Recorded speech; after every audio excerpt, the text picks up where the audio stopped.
Episódio de hoje, o pior tipo de possessão demoníaca. Frequentemente, a indústria cinematográfica, sensacionalista, tenta de algum modo explorar esse aspecto da possessão demoníaca. Muitos filmes já foram lançados, filmes de suspense, filmes de terror, alguns também de ação, de modo que é um tema que frequentemente é exposto em telas. Porém, de acordo com os evangelhos, o pior tipo de possessão demoníaca não baba, não estribucha, não treme, não revira os olhos, não sobe em paredes, não faz coisas extraordinárias, assim como o endemoniado que era preso por correntes e ninguém podia segurá-lo. A pior espécie de possessão demoníaca que existe é aquela que é dissimulada, é aquela que ninguém vê, é aquela que ninguém percebe. Porque disse Jesus a respeito de um que nenhum daqueles que convivia com ele percebia. Jesus disse falando sobre Judas Iscariotes: eu escolhi vocês fazem parte de um grupo de 12, porém, um de vós é o diabo. Judas Iscariotes representa o pior tipo de possessão demoníaca de todos. É um tipo de possessão demoníaca que passa despercebido. Judas conviveu pelo menos período ali em torno de 3 anos com os discípulos, e ninguém percebia que Judas era ladrão, ele roubava a bolsa dos discípulos. Ninguém percebia que Judas estava tramando contra Jesus Cristo. Ninguém percebia que Judas era o próprio diabo em forma humana. Esse é o pior tipo de possessão demoníaca que pode existir. Porque o sujeito ele tem aparência de religiosidade, ele tem uma espécie de estigma de espiritualidade, ele está acima de qualquer suspeita, mas na intimidade do coração dele e aos olhos de Deus, ele é como um diabo. Jesus afirma: pelos seus frutos vos conhecereis. Os líderes religiosos, planejando a morte de Cristo, pegando em pedras para apedrejá-lo, cheio de zelo sem entendimento, eles decidiram matar Jesus no dia em que Jesus ressuscitou a Lázaro. E quando perceberam que pessoas criam em Cristo por causa da ressurreição de Lázaro, eles decidiram que matariam tanto Jesus quanto o próprio Lázaro. Observe a loucura de um religioso que está sobre a influência de Satanás. Ele utiliza a religião contra o evangelho.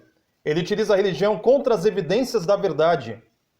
Porque ele está completamente cego, pois é dotado de faculdades superiores que estão dominadas pela ação maligna do inferno.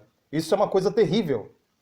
Nós vemos esse quadro também se repetindo nos dias de Paulo, quando os líderes religiosos subornavam pessoas, assim como subornaram os soldados para mentirem a respeito da ressurreição de Jesus. Líderes também subornavam pessoas, instigavam e faziam conspirações para que houvesse multidões em torno de Paulo contrariando a pregação do seu evangelho. E Paulo foi apedrejado por conta dessas instigações, dessas conspirações. Eles se reuniram, líderes se reuniram, eram mais de 40 que fizeram esse acordo. E olha o ápice da coisa. Eles conspiraram entre si de que não comeriam nem beberiam enquanto não matassem Paulo. Ou seja, fizeram um jejum do inferno, fizeram um jejum do Satanás contra o apóstolo Paulo. Observe, portanto, que todos esses religiosos compreendem uma dinâmica muito difícil da gente assimilar. A dinâmica de que nem Charles Darwin, nem Richard Dawkins, que são expoentes da teoria da evolução, eles não produziram tanto ateísmo quanto religiosos fanáticos extremistas sem entendimento, que não têm o selo do evangelho, não têm o selo do espírito, mas na verdade são pessoas que não raramente estão possessas, são instrumentos do diabo, achando-se, revestindo-se de autoridades religiosas, quando na verdade, segundo o próprio Jesus, são o próprio diabo. E infelizmente, uma das práticas mais disseminadas por essa espécie dissimulada de possessão demoníaca é ir contra a lei e a lógica do evangelho. Porque a lógica do evangelho apresenta que, número 1, todos pecaram. Todos pecaram e são destituídos da glória de Deus. 2, o pecado é a transgressão da lei. Portanto, o pecado, sendo transgressão da lei, ele conduz à morte, conduz a afastamento, conduz à alienação de Deus e da sua palavra. 3, Jesus Cristo veio trazendo em si mesmo o evangelho da graça, nos dando uma segunda chance. Deus em Cristo nos reconcilia e nos dá uma segunda chance. E qual é essa segunda chance? A mesma dada àquela mulher adúltera. Vá e não peques mais. Ou seja, enquanto a lógica do Evangelho apresenta que todos pecaram, e o pecado é a transgressão da lei, e a graça nos dá poder para vencermos as debilidades naturais, vencermos o pecado e caminharmos em novidade de vida, portanto, em obediência aos mandamentos de Deus, muitos se colocam contra esta lógica da vida, contra a lógica do Evangelho, dizendo que, uma vez salvo, uma vez na graça, não precisa mais obedecer os mandamentos. Isso é um absurdo satânico, porque o poder do Evangelho, ele justamente nos dá condição para que nós possamos obedecer à vontade de Deus, conforme expressa nos seus mandamentos. Veja, portanto, como a dissimulação do diabo se infiltra em igrejas, afastando pessoas da verdade. E aí a pessoa imbuída do poder de Deus, quando ela poderia glorificar a Deus através da obediência aos mandamentos, líderes usados, infelizmente, pelo inimigo, incutem na mente dessas pessoas que elas não precisam obedecer vários mandamentos. E aí conta uma série de tentativas de fuga, de apresentar que o mandamento foi abolido, o mandamento isso, o mandamento aquilo, quando na verdade, se o ser humano obedecesse os mandamentos de Deus, imagina um mundo onde as pessoas não roubassem, não matassem, não adulterassem, um mundo onde não houvesse escravidão, porque 6 dias trabalharás e no 7º dia descansarás. Imagina um mundo onde não houvesse cobiça, portanto, não haveria sequestro, não haveria roubo, não haveria coisa do gênero. Um mundo onde não houvesse idolatria, mas todos adorassem a Deus.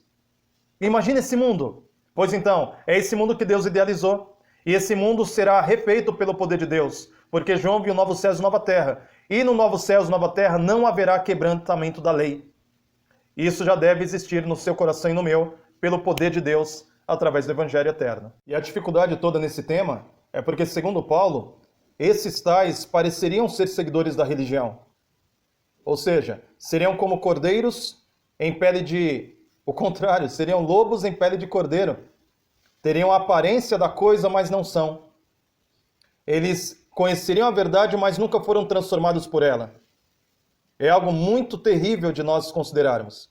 Mateus capítulo 23, Jesus faz uma espécie de uma cartilha de tais sujeitos, que têm aparência de religiosos, mas na verdade são como sepulcros caiados.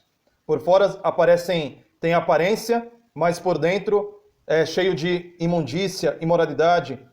É algo muito terrível, é algo que serve para a gente confrontar a nossa própria possibilidade de viver em hipocrisia. Porque a hipocrisia é pior do que aquele que vive na imoralidade aberta.